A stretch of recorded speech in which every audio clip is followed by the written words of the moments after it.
On the News Channel 5 network, this is OpenLine.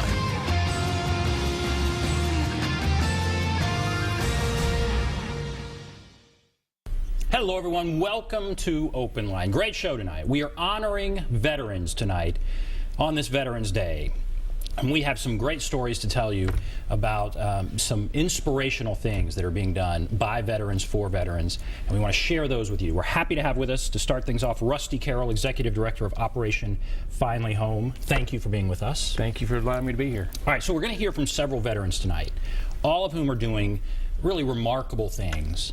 And I want to start with you in Operation Finally Home. Just give us a sense of what you do with that program. Absolutely. Operation Finally Home is an organization that provides custom-built mortgage-free home to wounded, ill, and injured veterans and widows of the fallen across the country. We were founded in Texas in 2005 by a custom home builder that simply said yes one time to somebody saying, hey, I need some help in remodeling a home. And for an injured Marine, and that simple yes turned into almost 100 homes that have been dedicated to veterans across the country to date. And what about here in Tennessee? So that's nationwide. What are you doing here in Tennessee? About 2012, I believe, was the first home that was constructed here with Operation Finally Home with Goodall Homes. Down in Linville, our second was done in Arrington with Carbine and Associates, and since then I think we're on to our fifth or sixth home with our most recent home dedicated in Hendersonville to the Joe James family that has been here on the show as well. And that home, too, was constructed by Goodall Homes. They're a great partner of ours and supported us in doing a second home here. So Texas, Tennessee, Georgia, Florida, the Carolinas are really our sweet spot, and Tennessee is a great place for us to call home. And I would imagine you see enormous need out there. I mean, I would think it would be, the question people are going to have is how would they become part of that? But the need must be enormous. It is. We've been in Iraq and Afghanistan for 12, 13 years now. And fortunately, combat medicine has improved so much over the years that those that are becoming injured are at least coming home. But they're coming home disabled in manners that in many ways society wasn't able to support them in totality. So that's where organizations such as Operation Finally Home and some of the other groups we're going to talk about today have stepped in to fill the gap there. But early on you were seeing major catastrophic injuries, whether they be heavy burns or amputations, and thankfully we're starting to see fewer of those due to the drawdown. But the other injuries that are the hidden wounds, particularly of post-traumatic stress or traumatic brain injuries, and the severity of those are actually more severe, in my opinion, and I even see it through the eyes of the veterans that we serve, even more challenging to deal with than some of the physical injuries that one sees. So we really provide support to a pretty broad group of injured veterans and their families. Now, we have a group of veterans tonight, and we're going to hear from each one. We're going to bring a veteran up, and they'll be here with you, and they're kind of doing a talk about a program they've started or something that they've done. And I want to, in this first segment, kind of set the table for that. There was a contest, and each one of these people that we're going to bring up was honored, and even we did a news story. We're doing a news story on each one. They're very inspirational. Each story is very inspirational. But why don't you kind of tell us about, how each one of these people came to be here that we're going to see tonight, and something about them.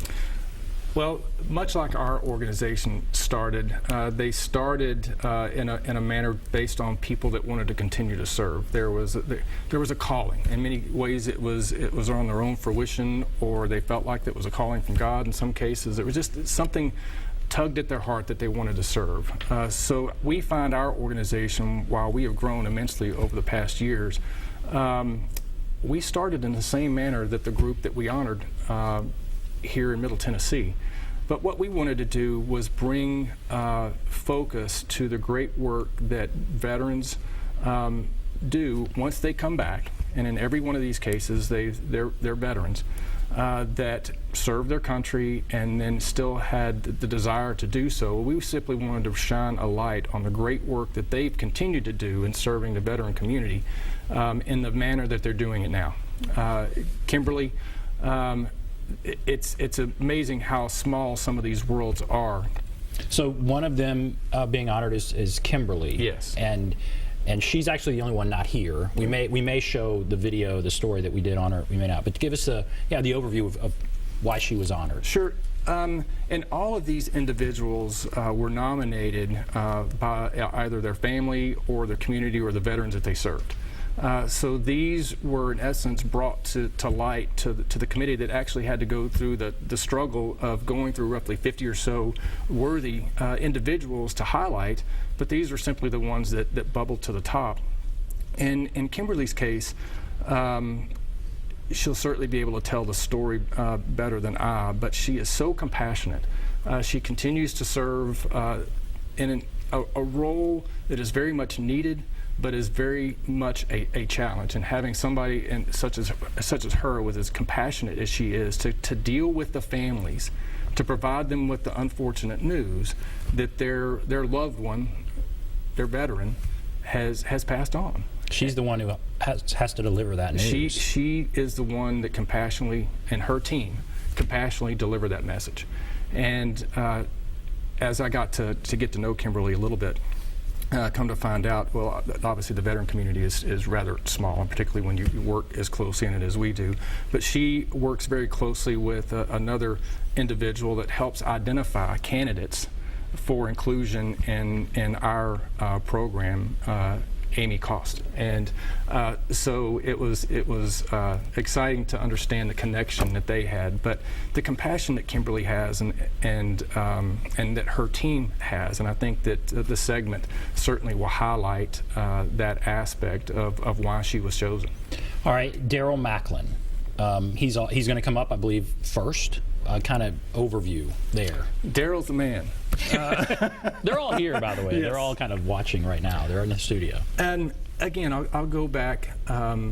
He found a need to serve children that in many ways weren't being served simply by providing them the opportunity to have birthdays, parties, and the like, and to highlight the needs that these children have. Granted, the veterans are the ones that have served, but the families, the spouse, and the children back home, in many ways, are serving right there along with them, and they also need a lot of support and compassion, and organizations such as Daryl leads fills that gap and provides hope to those families, and particularly those children, hope that wasn't there before. So he started a foundation, a Soldier's Child Foundation. We'll talk about that. What about Wayne Duggar? Wayne is a ball of energy. He is just such a joy to be around, and he's simply a veteran's veteran, in my opinion. He simply wants to provide an opportunity for veterans to reach out to tell their story. He wants to simply listen, provide opportunities for them to connect with their veteran community. And as we were talking offset a little bit earlier about the what has happened since his segment aired a couple of weeks ago, is he said people have come out of the woodwork that would not have done so otherwise, and coming to some of the events that they have at the American Legion Post, VFW Hall, and they were just packed there here this past week with a lot of the events that they've had, and just him hearing some of the stories. And I don't want to tell all of the stories, but one was rather heartwarming. One individual that he'll hopefully tell you about. Okay, great. And Gino Griganti, right? Gino Yes, Griganti. Gino, you better look out, because when he comes up here, he's going to give you a hug. There is no doubt about that.